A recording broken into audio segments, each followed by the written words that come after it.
everybody, back again. I just was watching the show the other day, and boy, I just had a conniption.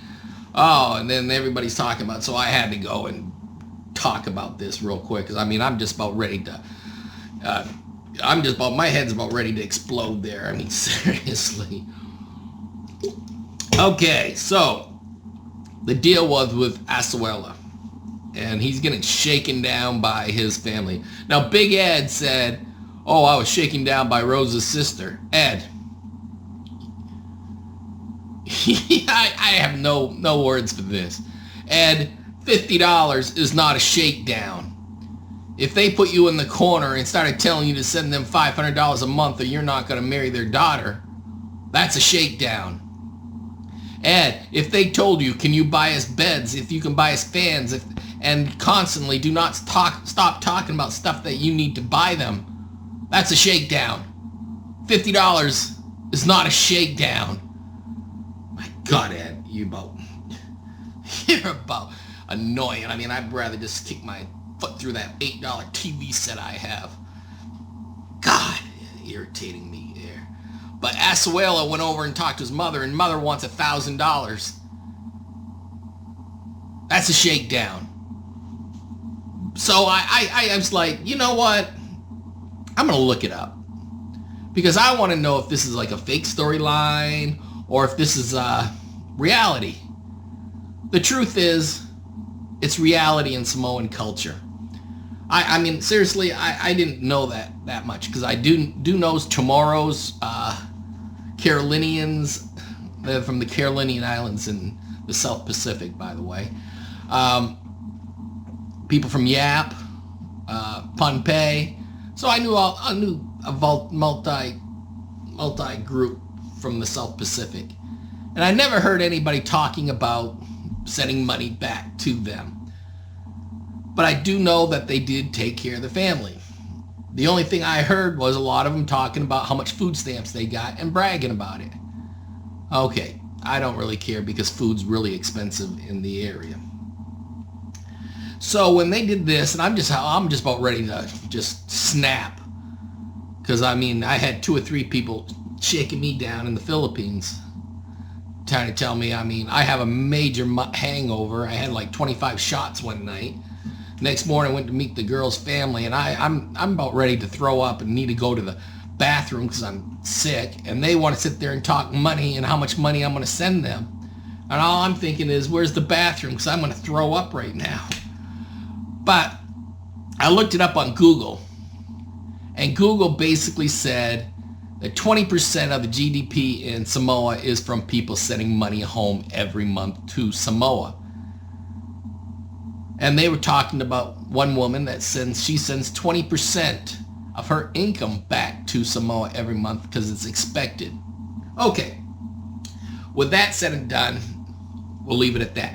But it got to the point where they said that some individuals in Samoan culture, parents, churches, church leaders, Manos, whatever, Manai, the leaders of the community, they're all trying to shake down everybody that lives outside of the United States. I'm not going to say it's all Samoans, but they said it's a very bad problem. And if you don't send as much money as they request, they start putting pressure on you. They start making you feel guilty. They were saying that there were some rugby players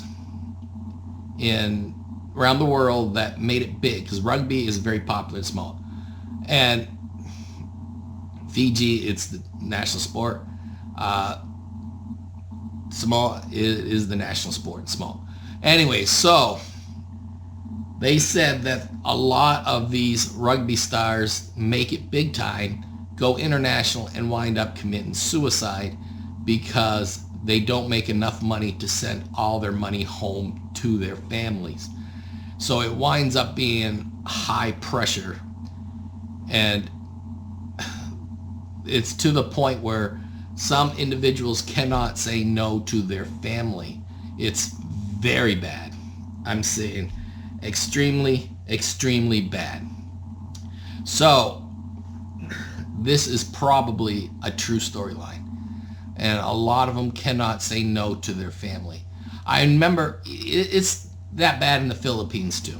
I remember one time I was talking to a lady I knew. She was married, divorced, and we're friends over the years. And she said that for like 5-10 years or however long it was, she was sending money home every month to her family. And then one day her son got sick. She had to take him to the doctor, and the cost for the hospital visit was the amount of money she was sending to her family. So she sent a letter out to her family saying, I can't send you money this month. My son's sick and I have to pay for medicine and everything. And she said they did not understand. They demanded the money from her, regardless of how sick her son was. So, to make a long story short, it's expected. It's not thankful. People are not appreciative of it. Oh, he sent me $300 a month. Thank you. It's, you send me $500 and I don't want anything less than $500. What's wrong with you? You can't send more money to me? And they were saying that some people in Samoa and turn around, and if you send $500, they're going to expect $700. They're going to keep upping it. It's really bad. And I'm not going to say it's with every Samoan family or every Samoan. I'm just saying from the articles I read, it's that way. So there are people that were shaken down and did have a bad history of it. In the Philippines, it's the same way. The oldest or the person that makes the most money takes care of the family. So many times, and I've seen this happen, many times a woman will get married or a guy will get married to an American, and as soon as they do, they are now responsible for taking care of the family because the person before them now has decided that they are going to walk away and not take care of the family anymore. Now, if you're a long-time subscriber, you know that I always said one thing. There's earned money and there's given money. I mentioned this to a Filipino one time, and I said, you know what?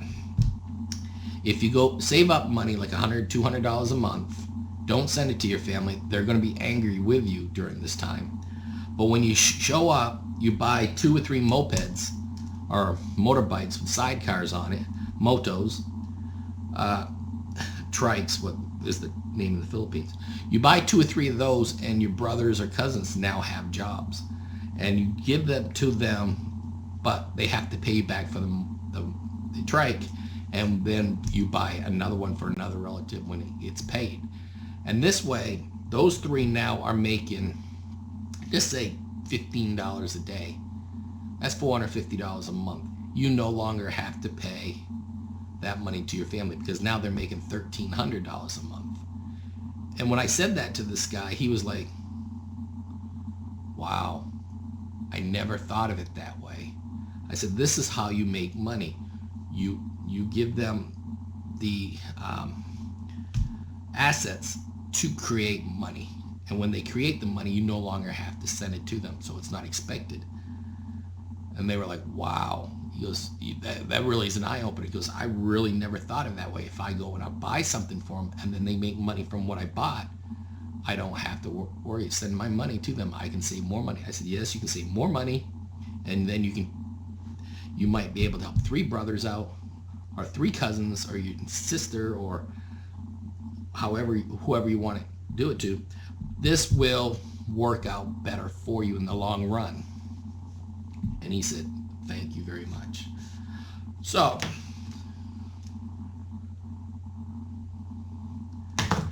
Nicole's back from Morocco.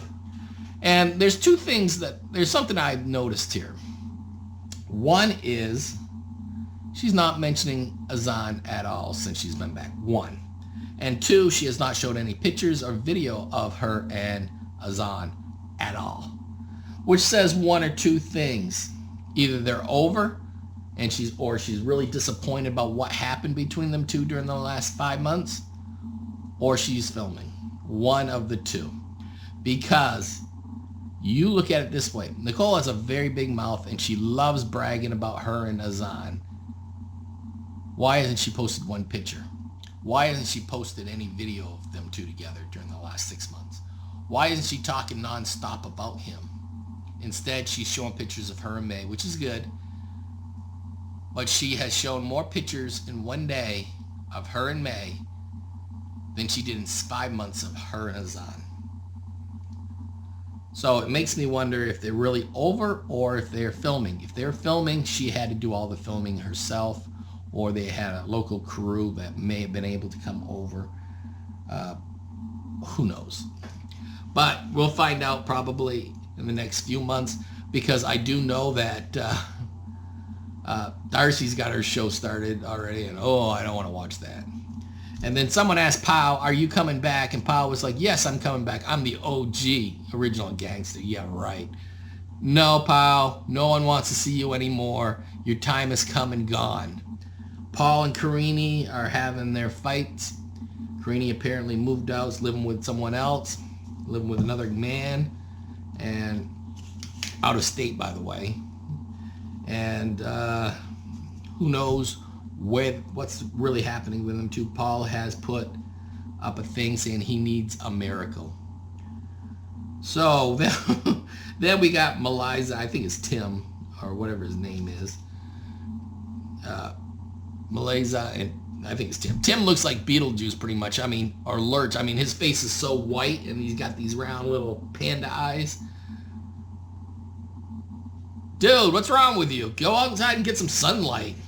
And then all he talks about is my infidelity. I don't really give a rat's ass about your infidelity. My God. You shouldn't have done it anyways. Stop letting that man down there, the little man, think for the big man. She's hot, dude. And then you're going to treat her like that? Oh my God, seriously. I mean, Keith Brooks is going to have to snap, isn't he? My God. And Maliza, I'm just going to give you some advice right now.